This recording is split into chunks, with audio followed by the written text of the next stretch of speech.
gente ainda erra. Então, procure profissionais, procure pessoas que consigam te atender a contento, que tenham cuidado com a sua marca, porque eles têm cuidado com a marca deles. Isso já vai tirar bastante dos seus riscos. E aí eu digo, você ter um bom rótulo e uma boa marca é o suficiente? Não. O produto é além disso. O que eu digo é o seguinte, melhor do que o seu cliente te achar na prateleira, é ele ir te procurar na prateleira. Se ele já saiu de casa querendo comprar o seu vinho, se ele está com curiosidade, ele acha que tem que beber aquele vinho, ele vai rodar 3 supermercados até achar a sua marca, ele só vai descansar quando levar a sua. Não vai ter substituto. Então, você tem que trabalhar de uma maneira que reforce isso. A forma com que eu acho isso mais correto é através de você criar um posicionamento para a sua marca que seja um posicionamento claro e com as pessoas, tendo na cabeça as pessoas certas. Você veja bem, quem que decifrou isso muito bem foi a cerveja. E ela vem mudando. Até pouco tempo atrás, a Skol era vendida como qualquer cerveja. Como? Praia, galera, mulheres com trajes sumários e homem, e era isso. A Skol mudou de posicionamento, não estava pegando bem. Ela resolveu se posicionar como uma cerveja mais jovem, uma cerveja mais antenada, e por conta disso esses valores já não faziam mais sentido. Nos tempos de hoje, esses valores não fazem mais sentido. Essa é uma campanha do carnaval da Skol, que se você for pegar campanhas de 10, 15, 20 anos atrás, são diametralmente opostas ao que a própria Ambev, que na época não era nem Ambev, fazia. A mesma coisa eles fizeram com a Brahma. Isso é parte do posicionamento novo da Brahma. Eles estão tentando posicioná-la como uma cerveja para um público um pouquinho mais velho do que a Skol e para um público um pouquinho mais conhecedor de cerveja. Eu digo um pouquinho por quê? Porque a onda das cervejas artesanais entrou e fez um estrago, obrigou a maior parte das grandes produtoras de bebida a reverem vários conceitos. E deu muito certo. Tem muitas empresas, tem muitas, inclusive cervejarias que eram pequenas até pouco tempo atrás, sendo compradas por gigantes para que elas possam ter um pé dentro desse métier, dentro desse nicho. Não dá para ficar de fora. Por quê? Porque a Brahma pode até, a Ambev, no caso, ela pode perder dinheiro com a linha da Colorado. Mas ela precisa ter uma linha da Colorado dentro do plantel de produtos dela para que ela possa falar com propriedade para o mercado. Olha, eu entendo cerveja. Eu faço Brahma, eu faço Skol, é gostosinho, toma no churrasco. Mas se você precisar de alguém que manje muito de cerveja, eu também sei o que é. Então, essas são as mudanças de posicionamento das marcas. Isso é uma linha de vinho da Espanha, que é mirada no público LGBT. E é muito legal.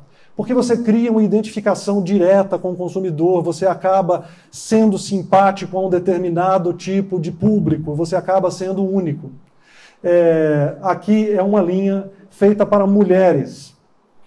Com perdão que eu não sei exatamente do bom gosto de você ter uma linha de mulheres chamada Happy Beach, mas, enfim, está no mercado e está vendendo. E eu encontrei matérias sobre eles em vários lugares, então deve estar fazendo, a comunicação deles deve estar fazendo sentido. No fundo, quando você está se posicionando, é você saber com quem você está falando. Conhecer o seu cliente ao ponto de saber o nome dele, onde ele frequenta, que tipo de classificação sociocultural ele está, para quem você está vendendo, quem é o seu público, quem visita a sua vinícola, aonde estão os nichos que você pode explorar. Você pode ter uma linha de vinho que fala com um determinado público, e você pode ter outra linha de vinho que fale com outro público. Não tem problema isso, desde que seja bem feito. E uma vez que você sabe, uma vez que você tem claro para quem você está falando, uma vez que você tem claro quem é seu público, você começa a cuidar de todos os pontos de contato. Por exemplo, o seu site. Site, hoje em dia, é uma coisa que está sendo, especialmente no Brasil, muito subvalorizada. As pessoas acham que por terem uma página no Facebook, aquilo tira a necessidade de ter um site. Eu geralmente falo a mesma coisa. Facebook é uma brincadeira do Mark Zuckerberg. No dia que ele inventar que ali todo mundo vai ter que pagar para ficar naquele espaço, ele faz, é dele. No dia que ele quiser tirar do ar, sei lá, se ele tiver uma crise de consciência e, sei lá, enlouquecer e fugir para as montanhas, todo aquele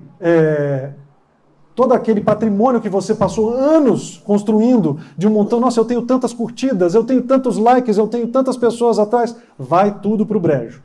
Onde é que você tem um espaço que é seu, onde a sua marca pode expressar os valores dela com total liberdade? É no seu site. O site é seu. O site você faz o que você quiser. Então não deixe de ter, mesmo que ele tenha menos acessos do que uma página do Facebook eventualmente, ele ainda é uma peça. Facebook, ele tem mais de 2 bilhões de pessoas ainda, isso porque está em crise. É maior do que qualquer nação da Terra. Talvez não que a China, né? Mas enfim, como a China não entra no Facebook, ainda é de se pensar. Aqui é outro site, né? Essa aqui é da Robert Mondavi. E esse aqui é do Chateau Petrus. Outras coisas. Acabei de falar que o Facebook, você não deve ter exclusivamente o Facebook, mas não é que você não deva tê-lo. Sim, deve tê-lo. Deve ter, é um jeito mais fácil de você ainda se comunicar com o seu cliente. É um jeito que muito eficaz e muito fácil. Gente, publicidade no Facebook, publicidade em redes sociais ainda tem preços absolutamente ridículos quando você para pensar que até pouco tempo atrás o que você podia fazer é colocar um anúncio na Globo, um anúncio na Bandeirantes, era muito caro. Era muito caro e era muito pouco focado.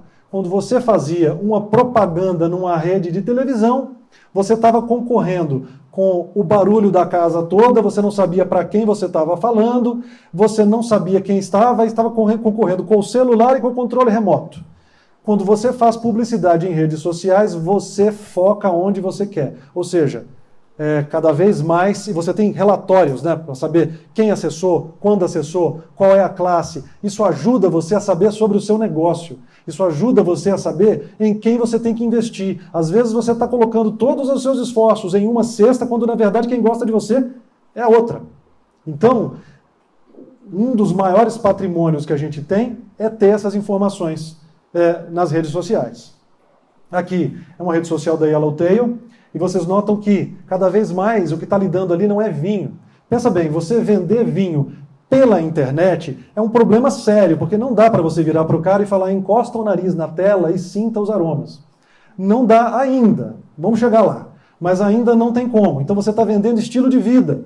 Você está vendendo para um tipo de público que você julga que é a pessoa que melhor vai consumir seu vinho, que vai ter mais empatia com você. Então veja aí, aqui se você entrar em todas as maiores produtores de vinho, eles estão falando de estilo de vida, eles estão falando de estilo de pessoa, e não exatamente de produto.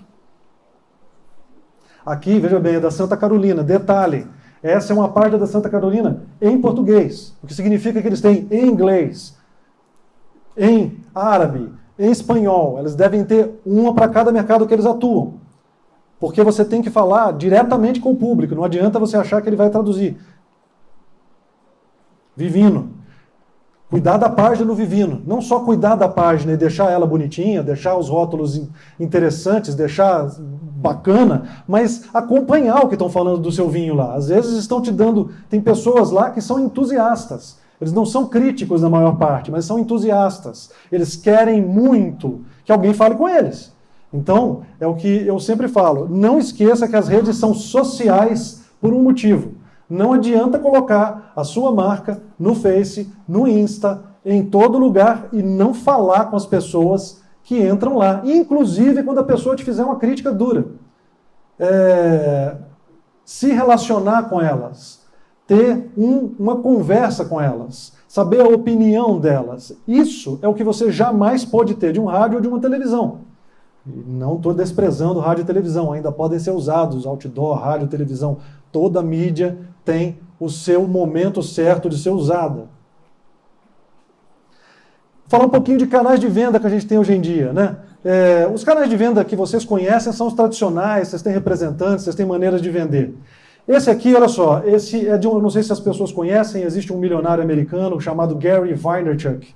Ele é também um empresário muito bem sucedido no ramo de mídia. O Gary, ele fez o quê? Ele assumiu a página, ele tinha o que eles chamam de liquor store lá fora, que é uma loja de bebidas. Ele assumiu do pai dele, quando ele tinha 18, 20 anos. E ele foi a primeira pessoa a começar a usar o YouTube para fazer críticas de vinho. O que aconteceu? Ele pegou um negócio de 3 milhões de dólares, entregou um negócio de mais de 60 milhões de dólares para o pai dele.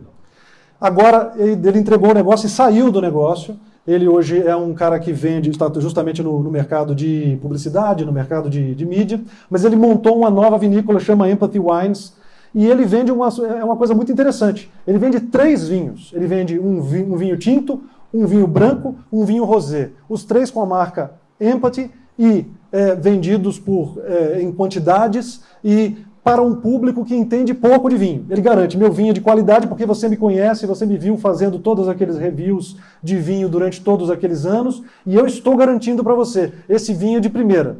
E ele manda todos os vinhos com basicamente o mesmo rótulo. Isso é um jeito de você simplificar a conversa que você tem com o seu cliente. Nós temos poucas pessoas que entendem bastante de vinho e muitas pessoas que entendem pouco. Aqui é outro, né? Isso aqui é verdade, é a wine.com. Note que não tem uma garrafa de vinho sendo mostrada no site. E aí tem mais, hotéis, mercados, restaurantes, clubes, confrarias. Esses são os canais que vocês conhecem muito bem. E aí eu queria falar rapidamente aqui dos meus cases, porque eu tenho um carinho grande por eles. Meus clientes estão lá atrás, um do lado do outro, olha que coincidência. Primeiro eu queria falar aqui do Gávea. O Gávea foi uma criação que a gente fez junto com a Bela Quinta, do Gustavo, e a encomenda que a gente teve foi de um vinho sem muita... não muito pomposo. Gustavo, se eu falar alguma besteira, você me corrige aí.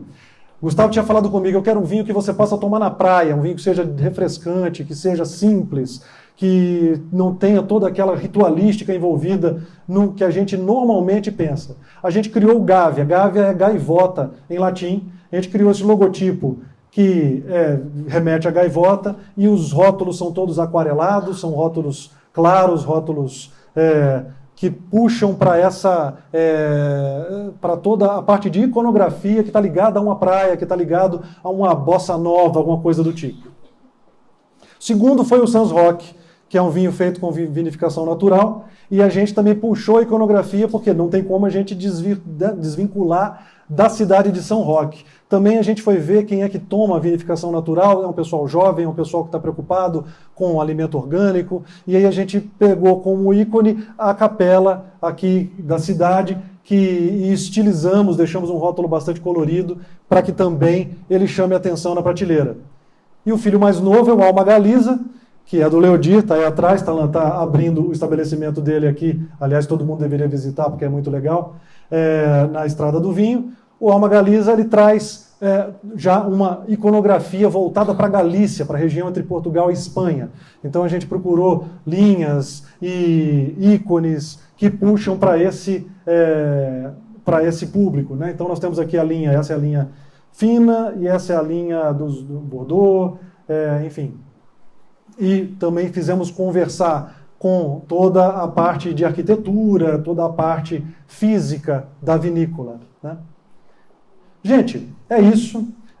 Se vocês entrarem aqui no meu site, o site está aí, lá tem um contato, e se vocês quiserem a apresentação, todo mundo que entrar, mandar um e-mailzinho ali através do contato, eu posso devolver a apresentação.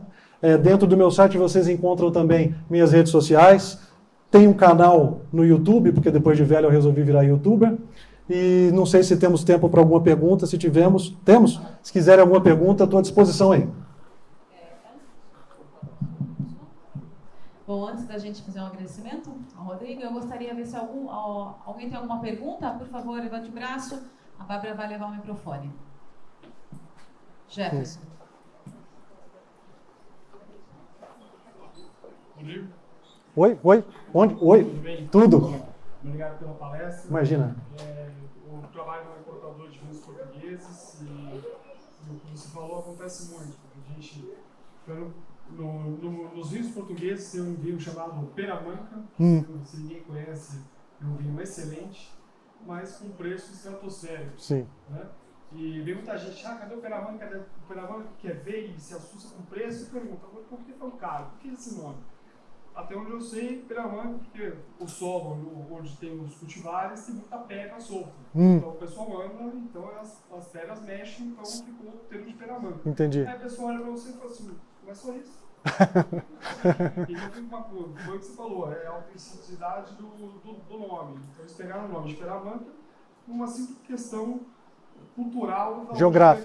Geográfica, né? Isso. E, bom, outra coisa que eu queria só contribuir, eu tenho alguns rótulos que a gente ministra, vende, que são rótulos um pouco mais modernos. Então, o branco e o rosé que você coloca no gelo, deixa gelado aqui, o negócio molha, ele não se desfaz. Muito bom, então, muito bom. É um detalhe que você tem ao fazer a formulação do rótulo, que, poxa, você tem rótulos um pouco mais antigos ou mais tradicionais que se desfazem, e rasga e mancha, enfim.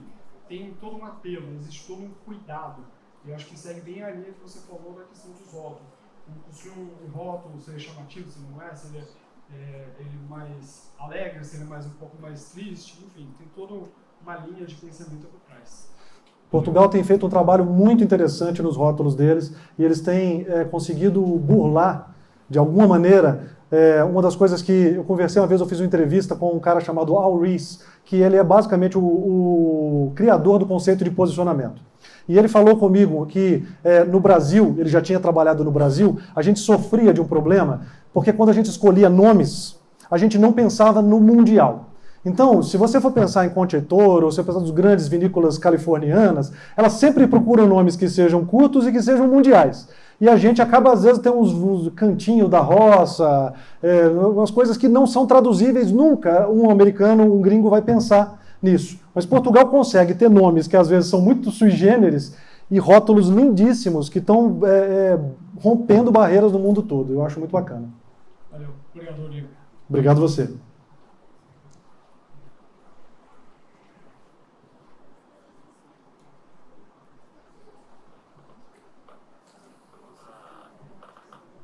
Alô? Opa. Opa. Tudo bem, Jefferson? Tudo bom, Jefferson?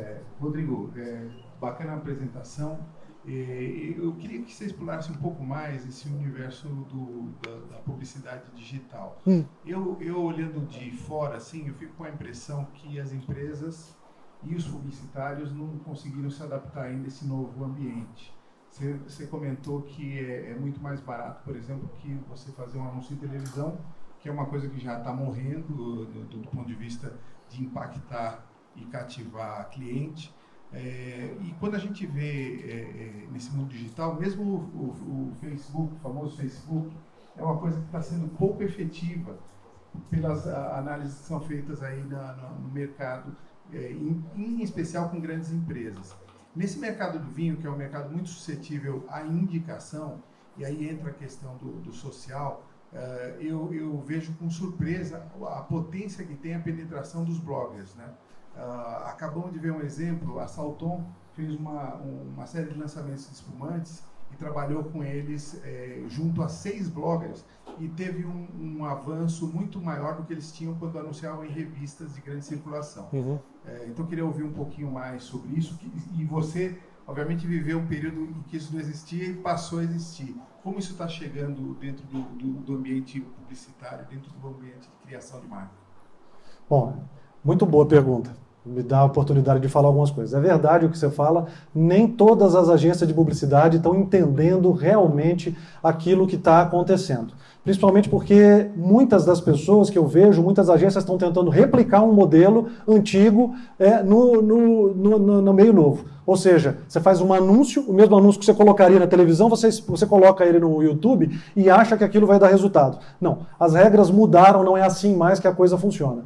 Eu acredito muito, tem outras empresas que fazem uma coisa agressiva demais, te mandam um e-mail a cada 5 minutos para você comprar alguma coisa, e isso enche o seu saco, você fica com mais raiva do que com vontade de comprar.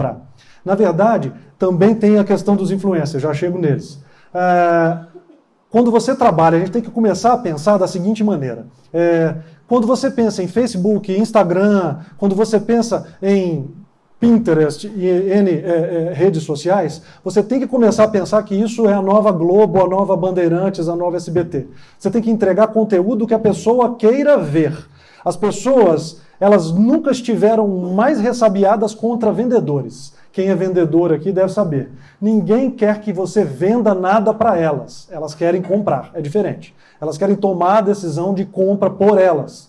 Então o vendedor acaba tendo um papel muito mais de consultor dentro desse processo do que de justamente ir lá. E aí, campeão, como é que é? Quando é que você vai... Lembra do vendedor de sapataria? Que quando você estava na vitrine, ele vinha te encher o saco e você ficava só 2 minutos, que era o tempo do cara vir lá de trás da loja para chegar e você corria dele para ele não vir te encher o saco? Então, ninguém mais quer esse tipo de vendedor. Hoje em dia, você tem que entregar conteúdo. Conteúdo de qualidade, conteúdo que a pessoa queira assistir na sala da televisão da casa dela. E dentro disso, colocar os valores da sua marca. O Gary Vee, que eu falei, é um deles que conseguiu fazer isso. Ele entregava conteúdo. Ele não estava ali dizendo, compre isso, compre aquilo, compre aquilo. Ele está dizendo, esse é o Syrah que eu recebi hoje. Esse é o Cabernet Sauvignon que eu recebi hoje. Ele tem essa característica. Ele foi o primeiro. Hoje em dia tem muita gente fazendo. A questão dos influencers, ele é uma questão delicada. Funciona? Sim, funciona. Mas temos que ter cuidado. Porque, por exemplo, eu vou dar um exemplo ridículo, mas é o que está acontecendo hoje. Então a gente pode pegar um exemplo do que está acontecendo hoje. Existe uma figura musicalmente abençoada chamada MC Gui, que vende pra caramba, tem um monte de show aí e tal. Eu imagino que ele deve ser o novo Beethoven. Não ouvi. Mas ele ganha muito dinheiro, ele foi para a Disney e achou por bem pegar uma menina que tinha um cabelo estranho dentro do bondinho que vai para os parques da Disney e começou a tirar sarro da menina junto com o público. É um moleque, ele começou a falar, olha aquilo ali, gente, eu não acredito. Filmou a menina, colocou na rede social. Bom, o penteado estranho da menina é porque ela tinha câncer e ela estava usando uma peruca, tadinha. E aí aquilo bombou na rede social, todo mundo, ele está perdendo todo o patrimônio que ele tinha, marcas estão deixando de falar com ele. Esse é o perigo. Se você ligar demais a sua marca a uma personalidade, então você tem que ter muito cuidado com quem você está escolhendo. Uma coisa pontual, uma ação pontual, onde algum influencer apareça, beleza. Agora, se for muito profundo, tem que ter cuidado. Porque uma empresa muito grande pode se dar ao luxo de levar essa porrada. Ela tem RP, ela tem agentes para desfazer esse imbróglio. Mas se você não tiver, sua marca pode ir para o buraco junto com a influência que você contratou.